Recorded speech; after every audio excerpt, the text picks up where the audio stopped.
We are still many months away from the official primary season kickoff, but things between Donald Trump and Ron DeSantis, and well, anybody and everybody even slightly connected to Ron DeSantis, is already in full swing. And when I say swing, I mean swing. Like, Donald Trump has been taking shots at DeSantis for several months now, though DeSantis has only been an official competitor for a couple weeks. And I, like many of you, am a little perplexed at how quickly things escalated, because at one point, the two appeared to be thick as thieves. Ron DeSantis has long supported Trump, and in turn, Trump not only endorsed him twice, but praised his leadership in Florida, a place that Trump and his entire family moved to under the leadership of Ron DeSantis. Watch. He ran an incredible race, remember? That was an incredible race.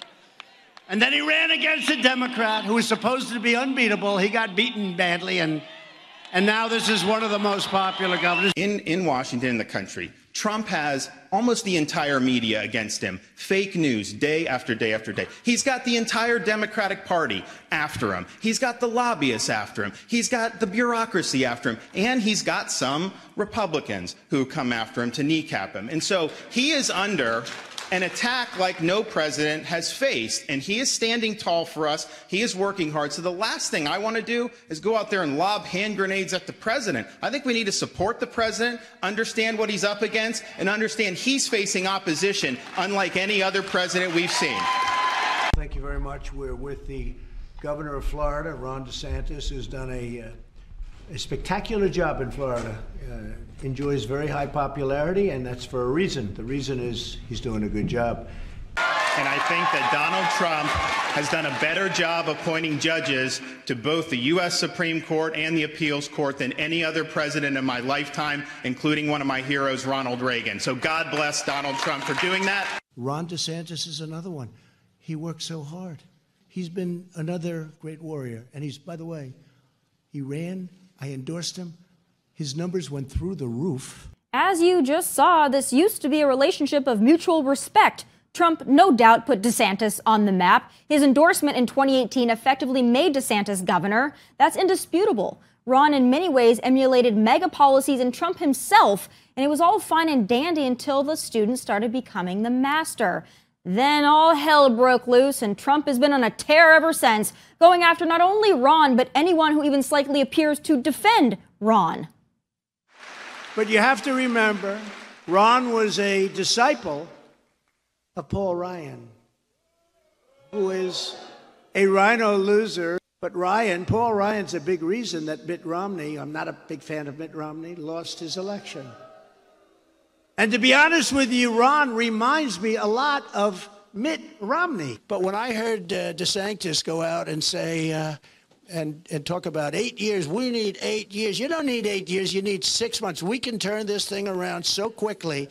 If it takes 8 years to turn this around, then you don't want him. You don't want him as your president. You ought to go to the third, fourth, fifth, or sixth guys, but they're usually polling at about 1%. You know, I really go after the one who's second, and I think the one who's second is going down so much and so rapidly that I don't think he's going to be second that much longer. I think he's going to be third or fourth. He had a very bad day today. He got very angry at the press. You're not allowed to get angry at the press. It's like you don't change your name in the middle of a election. Change his name in the middle of the election. You don't do that. You do it before or after, but ideally you don't do it at all. I liked it before anyway. I liked his name better before. So that has left some of us diehard Trump supporters with heartburn, and myself included. When Trump went after Kayleigh McEnany, that was a tipping point for a lot of folks. She didn't deserve that. No one does. Both of these men are great men, strong America First warriors, steadfast conservatives, and true leaders, and we are lucky to have them. They do need to battle it out, but my God, it would be nice if Trump spent less time attacking Ron DeSantis and aimed the cannons at, I don't know, Joe Biden? Both men must earn the nomination. I don't want to hear this loyalty thing. Enough with that. I'm loyal to God first and then my country. Donald Trump was, yes, the greatest president of my lifetime, but that doesn't mean he's my North Star, my Messiah, my God. And while I'm rooting for them both, I will not be told that I must be beholden to one or the other due to some BS. I've never sold my soul to MAGA, and I'm going to give it to you straight always. The goal is to get Joe and Kamala out of that White House and keep Gavin Newsom the hell away too. If I think DeSantis has a better shot at making that happen, I'm going to tell you that because I've always been an open book with you guys, including back in 2015 and 2016 when I was ridiculed endlessly for supporting Donald J. Trump by some of the same people who are now riding those Trump coattails like a magic frickin' carpet for a grift and some social media attention. I don't do that. Never have, never will. If some of you don't like my honesty, that's fine, but you'll never hear me parroting something to be popular with anyone, left, right, Trump, or center. And this show will serve as a platform for both teams to convince you, the voters, which candidate you should choose. And we are starting that off next with Trump's senior advisor, Jason Miller. Let's see, there it is, Trump at 71, Ron DeSanctimonious at 10%. Mike Pence at 7. Oh, Mike's doing better than I thought. It all started with the nickname DeSanctimonious, November 2022, just before the midterm elections. And ever since, he has made it very clear he's going to be Trump and he's going to go for the jugular. He is way ahead in the polls. Does that mean this scorched earth, take no prisoners approach is working? Joining me now with his unapologetic take is senior advisor to Donald J. Trump, Jason Miller. Jason, it is great to have you. Tomi, thanks for having me. All right, I'm going to jump into it again. I want to discuss the likelihood that Donald Trump could win a general election, given everything that's been thrown at him, fair or unfair. We know he won in 2016. We know that regardless of what you think of the election, he did lose in 2020. Some of his endorsements did not pan out in 2022. So what I need to know, and what a lot of other conservatives who want to get back in that White House need to know, is how does Donald Trump plan to win in 2024 if he wasn't able to do it in 2020? Well, Tomi, we're seeing it already with the polling coming out showing that President Trump is beating Joe Biden head-to-head nationally and in these swing states. And again, it's not just one poll or two polls that we're seeing. There are a whole host of data points. And in addition, I would also point out the fact when you talk about these states that traditionally go blue in presidential years, Wisconsin, Michigan, Pennsylvania, when President Trump won those states in 2016, that was the first time in a generation that these states had voted for Republican.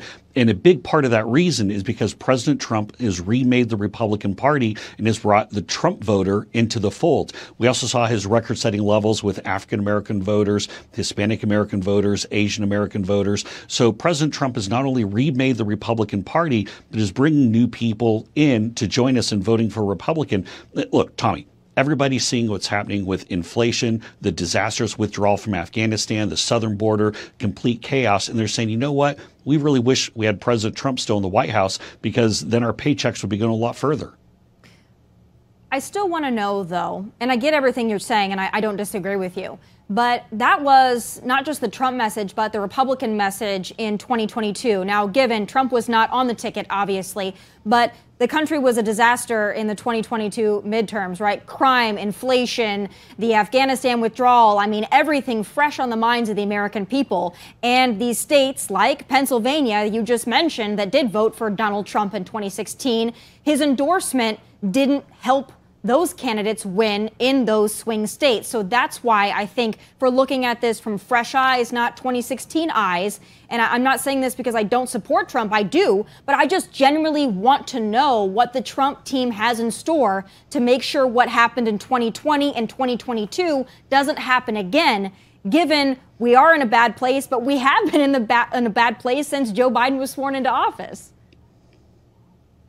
Yeah, a couple of things here. First of all, with regard to President Trump's endorsements, we've seen the numbers. The vast majority of the people he endorses do, in fact, win. And if it's a bit apples and oranges, I think, on a 2022 and off year because President Trump himself is not on the ballot. In fact, even Ron DeSantis was campaigning for candidates in Arizona and Pennsylvania and other states, the candidates who did not win. And so it's not as though Ron DeSantis' endorsement was the magical cure-all as well. But when we look ahead to what President Trump Trump is already laying out for 2024 with his Agenda 47, he actually knows what he wants to do on day one.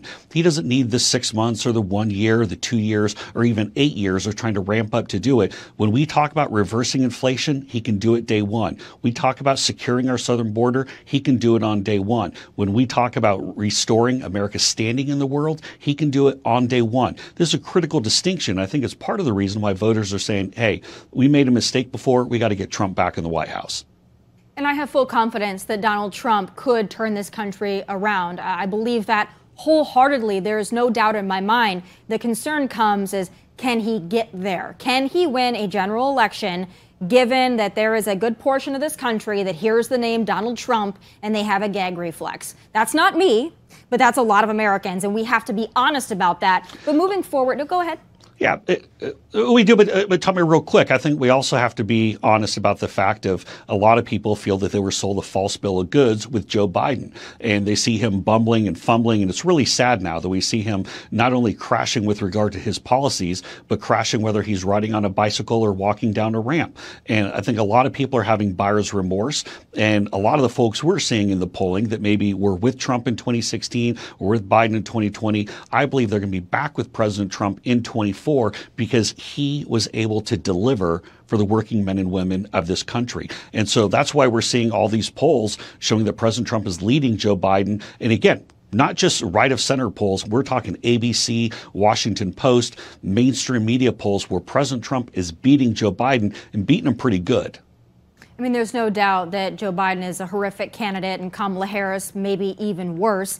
I want to go now to the attacks on Ron DeSantis. There's nothing wrong with having a competitive primary. They're the number one and the number two. Obviously, they're going to have to go at each other. We know that that's Donald Trump's style. But why is Donald Trump seemingly only going after Ron DeSantis? None of the others in the race has he really gone after at all. And he seems to be spending more of his time going after Ron DeSantis than he is even going after Joe Biden and Democrats. Is there a reason for that? And do you think that that's going to be an effective strategy with Republican voters and with the general public? Well, it seems to be effective so far. I mean, more polling out today showing that President Trump has a 2-to-1 lead over Ron DeSantis. And ever since DeSantis launched, usually that's the point where your campaign takes off and you get all this momentum. DeSantis's numbers actually seem to be going down. And so I think the gap between President Trump and Ron DeSantis is growing. So whatever President Trump is doing, he's doing it right. And he even laid this out in his town hall with Sean Hannity, where he said that's normally what you do. When you're in the first place, you knock the person who's in second place to try to draw some distinction and show that there are differences. And quite frankly, as we talk about the state of Iowa, we look at the way that Ron DeSantis wanted to get rid of the RFS and supporting ethanol, the way he doesn't support our farmers. You also take a look at Ron DeSantis' support for the 23% fair tax. There are a number of distinctions between the two candidates, and President Trump is definitely bringing those to the forefront, and it's working. Well, I like the policy distinctions. I wish that that would be the way that this primary would go, because I do think when you look at the two men and their agendas, I think that they would be very similar. We know that Donald Trump used to be a fan of Ron DeSantis, and Ron DeSantis, to my knowledge, is still a fan of Donald Trump's policies. But I want to go now to one of the biggest criticisms that Donald Trump has made and other Trump supporters have made of Ron DeSantis, and that is that he is a rhino, a Republican in name only. So, Jason, you got to tell me this, because I'm looking at it as somebody who likes both men, and I really just don't see in what way Ron DeSantis is a rhino. So you got to break that down for me. You got to educate me on why he would fit that label. Well, you take a look at the number of the folks who are supporting Ron DeSantis, whether you talk about Ken Griffin or some of these other big donors, or Paul Ryan or Jeb Bush or Karl Rove. And I think it really does raise questions. What will DeSantis' ability be to stand up against the swamp? We already saw with President Trump that he had no problem fighting the swamp, fighting the deep state, giving it back to him just as good as they tried to give it to him. And in fact, we still see the deep state continuing to come after him today. I think there are a lot of questions, especially when you look at the fact that DeSantis was pretty unaccomplished when he was on Capitol Hill before and didn't really see any progress with him taking on the deep state or taking on the powers that be in Washington, that he will be taken over by these forces who are endorsing him. Again, the Jeb Bushes, the Paul Ryans, the Karl Roves, people of that nature, and a lot of folks who, quite frankly, are frustrated by what they're seeing about this culture in Washington. That's why they're looking at President Trump. They want someone who can actually stand up and give it to them, whether it's in D.C., whether it's Wall Street. I think President Trump can do that. I'm skeptical that Ron DeSantis could.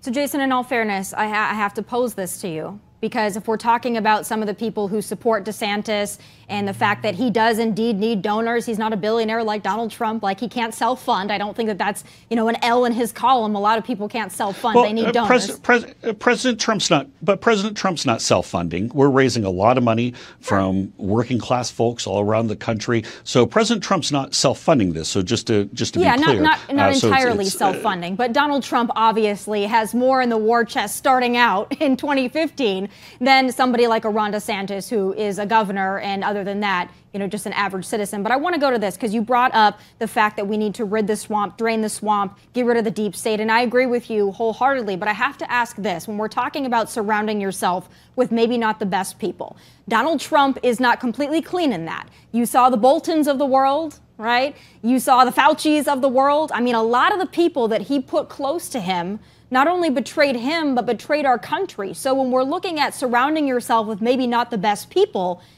Donald Trump doesn't exactly have a squeaky clean record when it comes to that either, does he, Jason? There were definitely some duds from the first administration, and quite frankly, President Trump has admitted that himself. He said that now he knows which folks in Washington or which people who are part of that administration would be successful to go and put them in a position to work for him once again. So there's no ramp-up period. He's ready to go with the people who delivered, who are solid America First people who believe in this country and want to fight the deep state and the swamp. He's ready to go right now. There's no ramp-up period. He doesn't have to go and put something out on LinkedIn or say, hey guys, please send me your resume. He has a team ready to go now. And we talk about those important executive orders, whether it's the southern border or when we talk about getting inflation turned around by getting energy exploration going, we need someone who knows how to do that right now. We can't wait 6 months or a year or 2 years or even 8 years. Americans want results right now. That's what I think President Trump can deliver. Last question for you, because this is going to be on top of mind for a lot of conservatives, myself included. I never faulted Donald Trump for lauding the Operation Warp Speed, the vaccine. I understand that he took that as an accomplishment in his column, especially then. I mean, the country was looking for answers. They were looking for something to end COVID. But since then, it doesn't appear that Donald Trump has been willing to criticize the vaccine when we know that it's not only, doesn't prevent infection or spread, but it's actually caused issues for people that is now being a little bit more reported. So how does Donald Trump plan to address that for a lot of Americans that still have a bad taste in their mouth when it comes to that COVID vaccine? Well, President Trump was very clear on the front end that he opposed any aspect of mandates. I do think what President Trump did helped to save millions of lives, and he left a lot of this up to the states as far as their COVID policies. And when we talk about the vaccine, I mean, look, Ron DeSantis literally received the very first shipment of vaccines and personally oversaw the administration, the administering of the vaccines to tens of thousands of people. So I think that's why people call him Ron DeSanctimonious, because to go and attack President Trump on that when he actually was the one who was all about the vaccine, going to the White House, showing up, being a part of Operation Warp Speed until he wasn't, I think that's rather hypocritical. I think people can see through that. K-File actually came out with a study a couple days ago saying that President Trump actually first criticized Anthony Fauci well before Governor DeSantis did. In fact, Ron DeSantis stood up there and said, we're going to go and model our closing beaches and closing bars much in a similar way that California did. And so I think, Tommy, when we talk about who's ready to step up and lead, let's put aside the nonsense for a moment, because that's what we're hearing from the DeSantis camp. But President Trump's ready to lead. And quite frankly, DeSantis is getting slapped around by Disney and by Mickey Mouse. So I don't think he's in a position to lead the country. Well, you make fair points. It's going to be a contentious primary. I just hope that when it's over, whether it's Donald Trump or Ron DeSantis. I hope that we can put a tourniquet on this party and we can come together as conservative, America First, MAGA Republicans, and we can vote for that person that's going to replace Joe Biden and Kamala Harris in that White House. I appreciate your time, Jason, and I hope to have you back soon. It's so petty. I think it's so juvenile. I don't think that's what voters want. And honestly, I think that his conduct, which he's been doing for years now, I think that's one of the reasons he's not in the White House now, because I think he alienated too many voters for things that really don't matter. Florida Governor Ron DeSantis has only been an announced candidate for a couple of weeks, but has already amassed an impressive war chest of donations and has wasted no time taking his campaign to the voters in early primary states. But there's just one problem for Ron. Well, two problems. He is still polling well below his first problem, Donald J. Trump. Can he overcome it? Joining me now with her take is Communications Director of Never Back Down, Erin Perini. Erin, it's great to have you. Thanks, Tommy. It's great to be with you. So right out the gate, my first question for you is this. You used to be on Team Trump. You've since moved over to Team DeSantis. Why make the move? I did work for the President Trump on his previous reelection campaign, and this time was offered the opportunity to come over and join the Never Back Down Super PAC and have the opportunity to work for Governor DeSantis in this election. I think that the future of the Republican Party and the grassroots movement can have a leader like Ron DeSantis who can win elections, step up for tough fights, and we don't need to rehash 2020 again. We've already seen the outcome of that election. We know what that looks like. If Republicans want to win the White House, the Senate, and the House, be able to win state legislative races and governor's mansions, you need somebody strong at the top of the ticket who can take on Joe Biden. You're going to get that with Ron DeSantis. You're not going to get that with Donald Trump. If Republicans want to win, we got to put a fresh face forward. I completely believe that's Governor Ron DeSantis. So one of the biggest issues, and I think probably the only issue outside of Trump himself for Ron DeSantis, are those poll numbers. So we know every time something legally happens to Donald Trump, his poll numbers go through the roof, and he is still leading Ron DeSantis by quite a wide margin. Now, I'm somebody that ever since the 2016 election, when I saw Hillary polling at 90% the morning of the election, I'm not somebody who looks at poll numbers and takes them as gospel. But from your perspective, is Ron DeSantis going to be able to overcome the lead that Donald Trump currently has? And especially if more indictments come his way and that further helps Donald Trump, can Ron DeSantis still be a contender and then a nominee, a winner? I absolutely believe that the polling at this point, when you look at a national head-to-head, this is not a national election. This is one state by state. So if you look at Iowa, we've seen Governor DeSantis, now that he is an announced candidate, be able to close the polling gap there. You're going to continue to see that. And a big factor of that is the conversation that Never Back Down is having with voters at their doors. We have a ground game that is robust and aggressive. We're already knocking doors in New Hampshire, Nevada, South Carolina, and Iowa. We have over 100,000 doors knocked.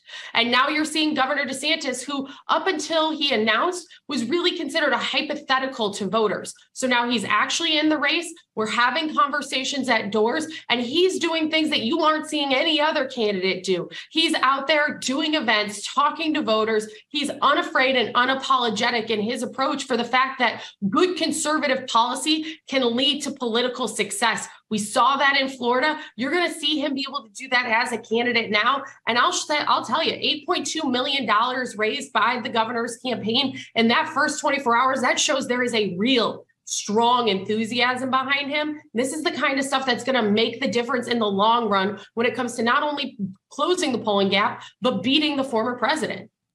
So there is a discussion that goes on within the conservative community. I'm sure that you've been the subject of it. I know that I certainly have, because I have said that I think Ron DeSantis has a better shot at winning a general election at this point than Donald Trump. And then all of a sudden, the swarms come, right? The mega voters, and I consider myself mega, all right? I was firmly Donald Trump 2016, 2020. I mean, I love Donald Trump. I love his policies. I wish he was my president. But I'm looking at this, I believe, like you are, very objectively, and saying, who can win a national election, who can bring us the W, and I happen to feel like Ron DeSantis has a better shot.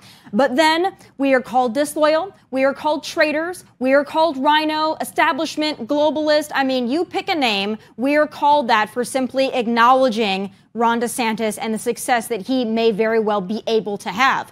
So I know it's difficult even for people like myself to take that on. How are DeSantis supporters and DeSantis himself going to be able to convince this very large swath of Trump loyalists that DeSantis is their best bet? So while the president maintains a pretty strong grip on about 25% of the Republican electorate, they tend to be louder voices than they are this huge swarm of voters. But let's be honest here. When people are trying to call people names and saying that we're rhinos, it's like they forgot who Ron DeSantis is. He's an original member of the House Freedom Caucus. He was a person who fought both John Boehner and Paul Ryan, who tried to impeach Lois Lerner out of the IRS when she was targeting conservatives. When it comes to an actual track record of being a real tax-cutting, business-growing, individual liberty-leading, protecting life conservative, you will be hard-pressed to find anybody in the 2024 field or within the Republican Party who is as conservative as Ron DeSantis. And he has shown by that almost 20-point electoral victory in Florida in 2022 that you can run, win, and implement good conservative policy, and the voters will come and support you. Because when you lead by policy and not by public opinion, you're able to gain success. And that's what we've seen with him. He's fighting ESG and DEI and all of these things in Florida to make sure that this is a state that protects families, that protects children, that protects life, that protects businesses and opportunities. If it comes to a true conservative champion and conservative winner, that's Ron DeSantis. The rhino label really does bother me. There are several rhinos that we have in the Republican Party. I would have never counted Ron DeSantis in that group. I don't think somebody that bucks the national norm and says we're reopening, we're not pushing mandates, somebody that goes and fights Disney to protect children, to protect curriculum and academia, that doesn't strike me as someone who is a rhino or who is establishment. So that to me is very frustrating. Don't lump Ron DeSantis in with some of the others that are, in my opinion, truly rhinos. He's also somebody who has taken action to address the illegal immigration problem, even when it's not necessarily on his doorstep, but he has had to bring it to his doorstep and fight the fight. So that's frustrating to me. But I want to move on as well to others attacking him beyond just Donald Trump, okay? The left and their attacks on Ron DeSantis, they have been ramping up. I don't see them attacking Donald Trump as much anymore. I see that they have turned their cannons largely on Ron DeSantis to mar him. And it's funny to me because Gavin Newsom in particular hasn't said a whole lot about Donald Trump, but he has sure said an awful lot about a Governor Ron DeSantis. Why do you think that is? Well, it's very clear that one, the left and the establishment media want a Donald Trump, Joe Biden head-to-head again. So they believe if they attack Governor DeSantis, that they're going to fulfill their own wish of the rematch so that they can beat Donald Trump twice and have Joe Biden in the White House again. But they're also really scared of the fact that when Governor DeSantis says he's going to get something done, he does what no other politician does, and he actually delivers. He shows up time and again to protect children, to protect them from indoctrination in curriculum. I was at an event in South Carolina that the governor was at this last week, and a protester was trying to heckle him about children and education. And the governor said, "Not on my watch. We will not let you indoctrinate our children." Yeah, the left and Donald Trump and the establishment, they should all be very scared of Ron DeSantis because he does what politicians don't do.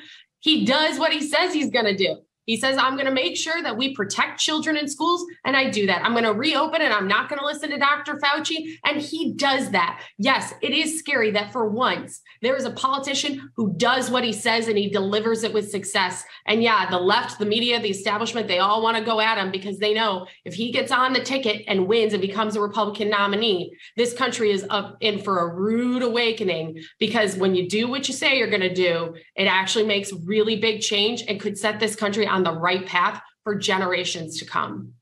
And beyond that fact, I think Ron DeSantis is very popular with women, with mothers. I think that he is very popular with those who love the policies of Donald Trump, but not necessarily the rhetoric of Donald Trump. Okay, I'm somebody who doesn't really mind Trump's rhetoric. I never really did. But there's a lot of people in the conservative movement that are very turned off by that won't vote for Trump again, even though they are registered Republicans. So that has been my concern. Last thing I want to ask you is, from your perspective, is Ron DeSantis smart to bring up Donald Trump's association with Fauci, with the vaccine, with certain COVID protocols? Is that something that you believe is going to be effective in reminding the nation about the COVID era that we all maybe want to forget but shouldn't? I think it's hugely effective because it shows a contrast in leadership style that Republicans want to see right now. When we talk about never back down, that grassroots movement and motto comes from Governor DeSantis's actions himself. He was not going to let an unelected DC bureaucrat mandate to the state of Florida how they would operate for both schools and businesses and what the priorities would be. And you know what? He stood up, and he's going to continue to highlight those differences. The fact that he made sure he brought in contrasting voices, had a full, robust conversation and said, you know what? We're going to get Florida open. We're going to make sure kids are in school. We're going to make sure people are not losing their businesses. I met with a door knocker that we have on our canvassing team who said his business was saved because Ron DeSantis bucked Anthony Fauci and opened Florida. That's the kind of stuff that matters when we talk about having freedom in this country. The government should not be able to lock you in your home. And Governor DeSantis made sure that Florida saw success by fighting back, and he won. That's the difference between him and every other conservative or Republican in the race. He takes on the fight, he doesn't back down from it, and he actually wins. There is no other Republican who has done that, and it's a very important contrast point to have. I think it is too, and I think it's important to note those things. There's not probably a lot of policy differences between Trump and DeSantis. I think they're very much both America first, but the slight differences that there are, I think, need to be highlighted because I think the voter needs to know that. So we're in for a wild ride. It's going to be interesting what the polls do. My biggest thing, though, is this, and my message to a lot of conservatives, I'm sure you echo this, is don't be focused on a vendetta, on revenge for something. Focus on how we win the White House and who is going to be the best person to not only do that, but get there and make some real changes. And I hope that we can lead with that for our entire movement. But Aaron, I appreciate you. I appreciate you standing your ground, even though I'm sure you're attacked just as I am. And I hope to talk to you again real soon. Thanks, Tommy. I appreciate it.